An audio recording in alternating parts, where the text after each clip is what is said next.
당근을 매주 4개씩만 섭취하면 피부 주름 개선과 각종 암을 예방합니다. 그런데 말입니다. 많은 사람들이 당근을 잘못된 방법으로 섭취해 영양소를 흡수하지 못하고 값비싼 변으로 내보내는 실정입니다. 안녕하세요. 100세 청춘을 위한 건강 지침서 건강보감입니다. 오늘은 우리 곁에 숨은 보약, 사시사철 언제나 쉽게 구할 수 있는 당근에 대해 제대로 알아보겠습니다. 영상을 끝까지 시청하시면 우리가 몰랐던 당근의 놀라운 효능과 당근의 영양을 제대로 흡수하는 섭취 방법, 당근을 질리지 않고 맛있게 먹을 수 있는 다양한 요리법에 대해서도 알아가실 수 있으니 꼭 끝까지 시청하시길 바라겠습니다. 영상 시작하기 전에 좋아요와 구독, 알람 설정 부탁드리겠습니다. 당근의 효능은 정말 놀랍습니다. 과연 어떤 영양소와 효능들이 밝혀져 있을까요? 먼저 당근은 비타민 A의 대명사로 불릴 정도로 비타민 A가 풍부하게 함유되어 있습니다. 얼마나 풍부하게 들어있냐고요? 바로 당근 반 개면 하루에 필요한 비타민 A 필요량을 모두 섭취할 수 있을 정도입니다. 그렇다면 비타민 A의 효능은 무엇일까요? 첫째는 시력 건강 개선입니다. 특히 야간 시력을 개선하는 데 효과적이며 눈의 점막과 상피세포를 유지하는 데에도 중요한 역할을 합니다. 또한 비타민 A는 면역 체계를 강화하고 바이러스에 대한 몸의 저항력을 높이는 역할을 합니다. 그렇기 때문에 충분한 비타민 A 섭취는 감기와 같은 감염병을 예방하는 데 도움이 될 수 있습니다. 마지막으로 피부 미용 효과도 탁월합니다. 비타민 A는 정상적인 세포 분열과 성장에 필수적이기 때문인데요. 이로 인해 피부 미백과 주름 개선, 노화 예방, 상처 치유와 재생에 도움이 됩니다. 또한 당근에는 심장과 근육의 건강에 필요한 비타민 K와 칼륨도 풍부하게 함유되어 있습니다. 이 두 영양소는 혈액의 응고 과정을 돕고 우리 몸의 혈압을 조절하는 데 필요합니다. 당근 한 컵에는 비타민 K 15.8 마이크로그램이 함유되어 있는데 이는 여성의 경우 일일 권장량의 약 17.5%, 남성의 경우 일일 권장량의 약 13.2%에 해당하는 풍부한 양이지요. 이뿐만이 아닙니다.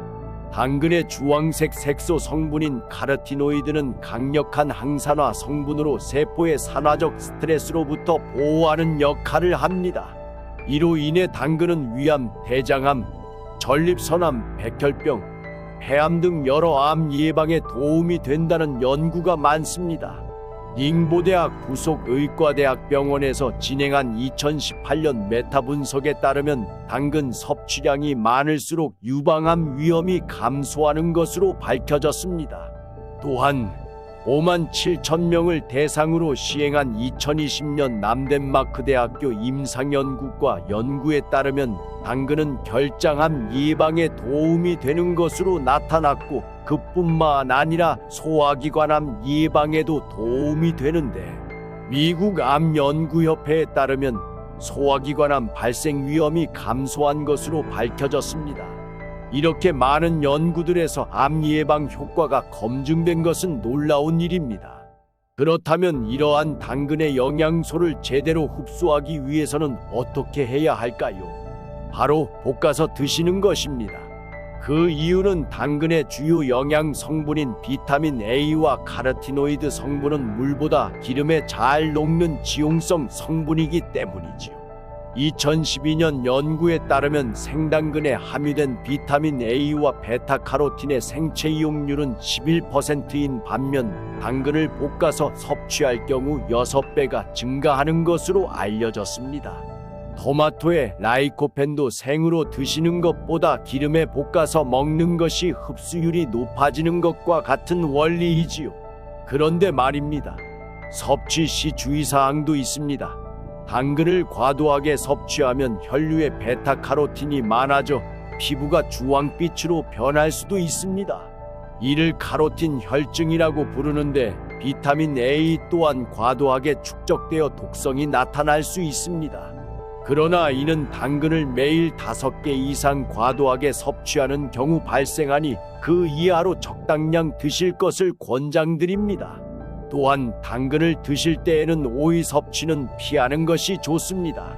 당근의 성분이 오이에 풍부한 비타민C를 산화시키기 때문입니다. 당근에는 비타민C를 산화시키는 아스코르비나아제라는 효소가 들어 있습니다. 따라서 당근과 오이를 생으로 함께 먹는 것은 피하고 당근은 되도록 기름에 볶아서 드실 것을 권장드립니다. 그런데 당뇨가 있는 분들은 당근 섭취를 꺼리는 분들이 많습니다. 바로 당근의 높은 GI 지수 때문이지요. 당근의 GI 지수는 71로 흔히 GI 지수가 높다라고 할 때 그 기준선인 70보다 높은 수치입니다. GI 지수가 높은 식품에 속하는 것이지요. 그런데 말입니다. 여기에 함정이 있습니다. GI 지수는 해당 식품에 포함된 탄수화물 50g을 섭취하는 것을 기준으로 하기 때문입니다. 그런데 당근에는 탄수화물이 적게 함유되어 있습니다. 50g의 탄수화물은 당근의 경우 2개 반에 해당하는 양이지요. 따라서 당근의 높은 GI 지수는 당근 2개 반을 한꺼번에 섭취할 때의 혈당치 영향에 해당하는 것입니다. 이러한 문제 때문에 대안적으로 사용되는 GL 지수의 경우 당근의 수치는 6으로 기준치인 10보다 작습니다. 혈당의 부담이 적은 식재료에 속하는 것이지요. 한마디로 정리하면 당근의 실질 GI 지수는 낮은 수준이므로 당뇨 환자도 무리 없이 드실 수 있는 채소입니다. 그러니 걱정 없이 섭취하셔도 됩니다. 앞서 말씀드렸듯이 당근은 기름에 볶아서 먹을 때 영양소를 제대로 흡수할 수 있습니다. 그렇다면 당근을 질리지 않고 맛있게 또 제대로 먹을 수 있는 요리법에는 어떤 것이 있을까요? 첫째는 당근채전입니다. 얇게 채 썬 당근에 전분과 카레가루, 소금을 넣고 살살 버무려 줍니다. 그리고 팬에서 기름을 넉넉히 두르고 바삭하게 구워주면 완성됩니다. 두 번째 요리법은 숙주 당근 볶음입니다. 채 썬 당근과 숙주를 볶아서 소금과 참기름, 다진 파, 통깨를 넣고 버무려 주면 됩니다. 밥 위에 올려 덮밥으로 먹어도 좋습니다. 마지막 당근 요리법은 당근 카레입니다. 당근을 믹서기에 우선 갈아줍니다. 돼지고기와 양파를 볶다가 간장, 케첩, 당근 순서대로 재료를 넣으며 충분히 볶아줍니다. 물을 넣고 카레가루를 풀어주면 완성입니다. 이렇게 다양한 요리법을 이용하면 당근을 질리지 않고 꾸준히 섭취하실 수 있습니다.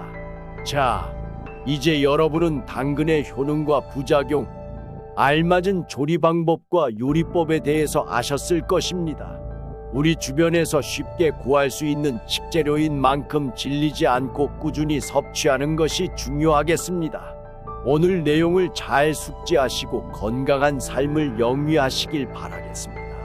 오늘 내용이 유익하셨다면 가족, 친지, 주변 분들께 많이 나눠주시기 바랍니다. 궁금한 것이 있다면 댓글 달아주시면 답변 드리겠습니다. 안 아프고 오래 살 수 있도록 우리 다 같이 노력해 봅시다. 구독과 좋아요 부탁드리고 끝까지 시청해 주셔서 감사합니다.